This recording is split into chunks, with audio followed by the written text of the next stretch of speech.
The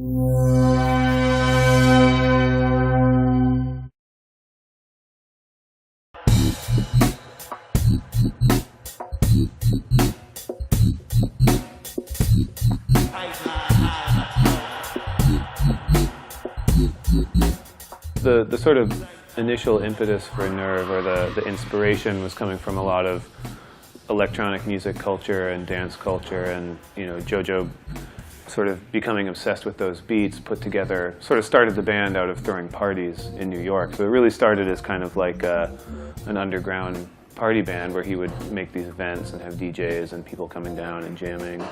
And eventually over the years it kind of solidified into a pretty stable lineup with some changes here and there over the years, but it's remained like a pretty loose and loosely structured organization, but very compact. We deal with all the logistics ourselves, and we like to be able to go anywhere and do as good of a show as possible. So when we're touring, we usually bring with us an Allen&Heath Q24 console. That's Ethernet to the stage box on stage. What was the name of that? AR2412. Okay, AR2412. And then on stage that also connects to the musicians' personal mixes. We have 3 ME1s on stage so they can make their own personal monitor mixes. Working with Nerve is a very interesting challenge to run front of house and be in sort of interactive role I play with the band. Number one, the sounds that the band is searching for are quite unusual, and the sounds that John uses on the bass and the sounds that Jacob's using on the keyboards and JoJo's drum kit is a very unusual setup. So obviously the first challenge is trying to reproduce the sounds that they're creating and get them to carry over into an audience setting and make it exciting and fun, and hopefully, a lot of the time it should feel like a party or a dance club. So, those are some of the challenges, and then there's also the aesthetic challenge of trying to take music that's played by 3 live musicians and make it sound somewhat like an electronic music style while trying to keep this improvised nature and the spontaneity that happens on stage with 3 people.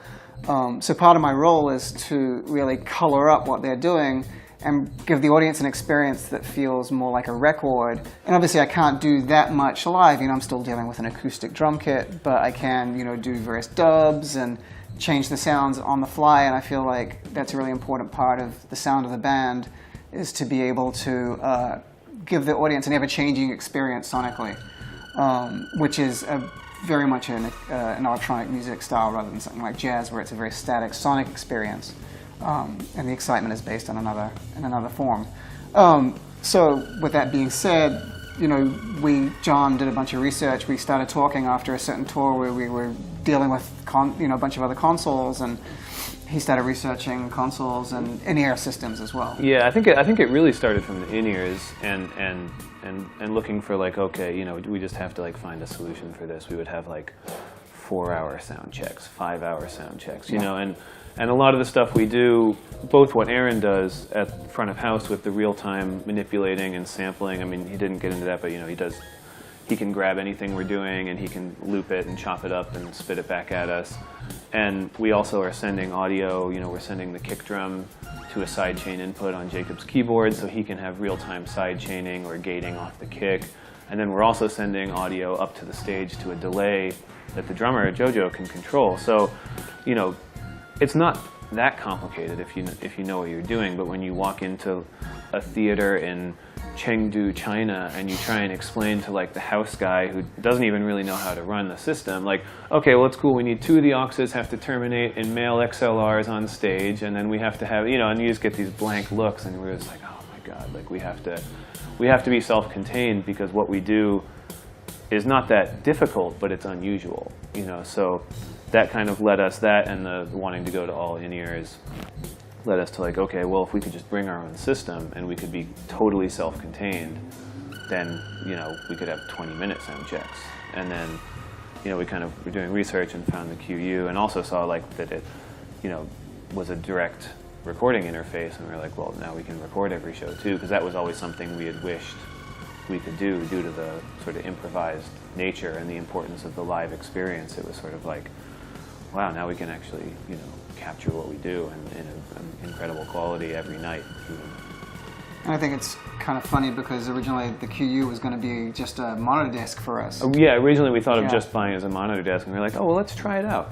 Yeah. And so the minute we were, and usually, originally Nerve and the previous front of house engineer who was very integral in the development of Nerve, he was very much an analog desk guy, and I come from an analog world as well. And usually I'm like, I never want to work on digital consoles. At the studio we work on Neves and SSLs, and that's where we live 90% of the time. But just the sheer practicality of having a digital console. And having a digital console that you can use the same console every night means that you find a way to get around it really quickly. And some of those limitations of not having every knob in front of you at every moment become a lesser issue, and you instead trade the convenience of having in-ear monitors, short sound checks, requalable, and being able to record all the time. Just all of a sudden it was like, this makes so much sense. We can take this console with us, and it's going to make our lives much easier. The sound of the ME1 is pretty amazing. I mean, usually with most digital or Ethernet-based Q systems or monitoring systems, usually the convenience is the only thing you gain from it. They usually sound pretty terrible.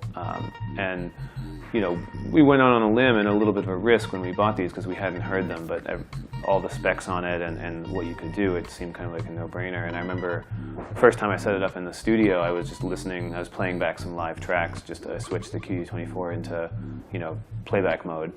And was just setting it up, and I couldn't believe how good it sounded as a mixer. It was like, oh, this is gonna be great. I could hear the mics from a show recorded through the console, and I was like, oh, this is exactly what it's gonna sound like. And so that was the first thing that was probably, really exciting for us. It's not just that we're gonna be able to have custom mixes, but we're gonna have mixes that actually sound really nice.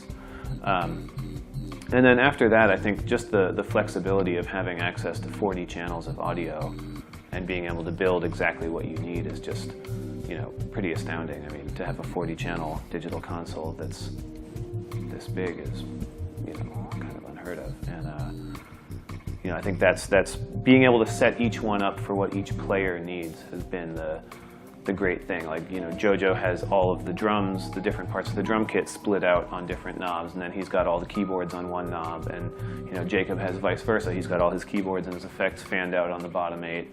And so then he's got a lot more control over that, and I just turned them all down.